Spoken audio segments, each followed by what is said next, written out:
നഗരസഭയിൽ കെടുകാര്യസ്ഥത ആരോപിച്ച് പ്രതിഷേധം സംഘടിപ്പിച്ചു. ബി.ജെ.പി. കൗൺസിലർമാരുടെ നേതൃത്വത്തിലായിരുന്നു പ്രതിഷേധം. മാലിന്യം സംസ്കരിക്കുക, ട്രാഫിക് അജണ്ട നടപ്പിലാക്കുക, വെള്ളക്കെട്ട് പരിഹരിക്കുക തുടങ്ങിയ ആവശ്യങ്ങൾ ചൂണ്ടിക്കാണിച്ചാണ് പ്രതിഷേധം സംഘടിപ്പിച്ചത്.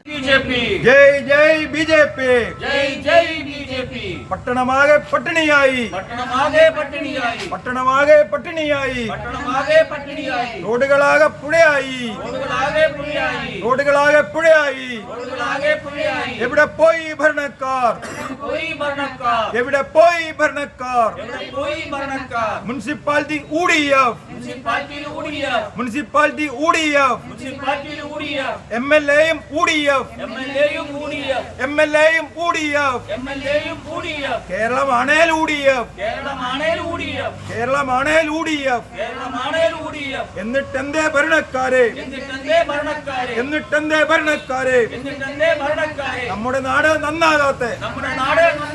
കണ്ടവരുണ്ടോ, കണ്ടവരുണ്ടോ, കണ്ടവരുണ്ടോ, കണ്ടവരുണ്ടോ? നമ്മുടെ ഓമന ചെയർമാനെ. കായംകുളം നഗരസഭയിൽ കെടുകാര്യസ്ഥത ആരോപിച്ചാണ് ബി.ജെ.പി. കൗൺസിലർമാർ നഗരസഭാ കവാടത്തിനു മുന്നിൽ കുത്തിയിരിപ്പ് സമരം നടത്തിയത്. മാലിന്യം നീക്കം ചെയ്യുക, വെള്ളക്കെട്ട് പരിഹരിക്കുക, അനധികൃത നിർമ്മാണങ്ങൾക്കെതിരെ നടപടി സ്വീകരിക്കുക, റോഡ് സുരക്ഷിതത്വത്തിന് കൗൺസിലിൽ വെച്ച ട്രാഫിക് അജണ്ട നടപ്പാക്കുക, വഴിവിളക്കിന്റെയും ശുദ്ധജലത്തിന്റെയും അപര്യാപ്തത പരിഹരിക്കുക, ഗവൺമെന്റ് ആശുപത്രിയിലെ ജീവനക്കാരുടെ കുറവ് പരിഹരിക്കുക തുടങ്ങിയ ആവശ്യങ്ങൾ ഉന്നയിച്ചായിരുന്നു സമരം. BJP. Parliamentary party chairman Rajesh Kammath, secretary Puliyara Venugopal, കൗൺസിലർമാരായ കവിത രാജേഷ്, അനിത എസ്, ഷീല പ്രസാദ് എന്നിവർ പങ്കെടുത്തു. കായംകുളം നഗരസഭയിൽ ബി.ജെ.പി. പാർലമെന്ററി പാർട്ടിയുടെ ആഭിമുഖ്യത്തിൽ ഇന്നൊരു സൂചനാ സമരം നടത്തിയിരിക്കുകയാണ്. കാരണം കഴിഞ്ഞ കുറേ കാലങ്ങളായി കൗൺസിൽ അധികാരത്തിൽ വന്നതിന് ശേഷം ഇപ്പോൾ 7 മാസമാകാൻ പോകുന്നു. ഈ 7 മാസക്കാലമായിട്ട് കായംകുളം നഗരത്തിൻ്റെ ഭരണം ഒച്ച ഇഴുന്നതിനേക്കാൾ വളരെ സാവധാനത്തിലാണ് നടന്നുകൊണ്ടിരിക്കുന്നത്.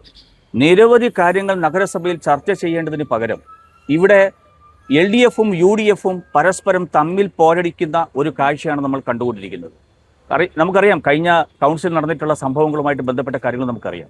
ഇവിടെ കായംകുളത്തിൻ്റെ നിരവധി പ്രവർത്തനങ്ങൾ, പദ്ധതികൾ ഇന്ന് ആവതാളത്തിലായിരിക്കുകയാണ്. ഇപ്പോൾ ഓണക്കാലം വരാൻ പോകുന്നു. കായംകുളം പട്ടണത്തിൻ്റെ വിവിധ പൊതുമരാമത്ത് പണികൾ ഉൾപ്പെടെയുള്ള കാര്യങ്ങൾ, ട്രാഫിക്കുമായിട്ട് ബന്ധപ്പെട്ടിട്ടുള്ള വിഷയങ്ങൾ, കായംകുളം നഗരത്തിലെ തിരക്കേറിയ ഈ സംവിധാനത്തിന് മാറ്റം വരുത്തണമെന്നുള്ള നിലയിൽ കഴിഞ്ഞ 1 മാസത്തോളമായി 1 മാസം മുമ്പ് നടന്ന മീറ്റിങ്ങിലെടുത്ത തീരുമാനങ്ങളൊന്നും തന്നെ ഇതുവരെ നടപ്പിലാക്കിയിട്ടില്ല. അതുപോലെ തന്നെയാണ് സ്പിൽ ഓവർ പ്രവർത്തനങ്ങൾ, അതും ആവതാളത്തിലായിരിക്കുകയാണ്.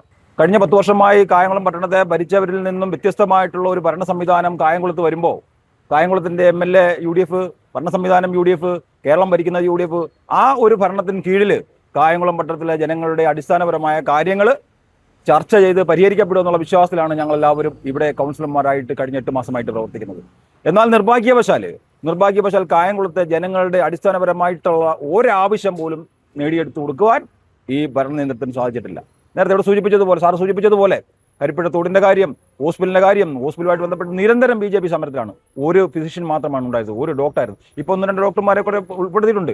പക്ഷേ അടിസ്ഥാനപരമായിട്ടുള്ള ആ വികസനം പലതും പല തട്ടിലും പല വഴിക്കുമാണ്. അതുപോലെ തന്നെ മാലിന്യ വിഷയങ്ങൾ, കറണ്ടിൻ്റെ വിഷയങ്ങൾ ഒക്കെ ഏത് വിഷയം എടുത്തോ, ജനങ്ങളുടെ അടിസ്ഥാനപരമായിട്ടുള്ള ഏത് വിഷയം എടുത്തു നോക്കിയാലും അനധികൃത നിർമ്മാണത്തിന് ചൂട്ടുപിടിക്കുന്നുള്ള കാര്യങ്ങളല്ലാതെ ഒരു പദ്ധതി നടത്തിപ്പും ഈ കായംകുളം പട്ടണത്തിലില്ല.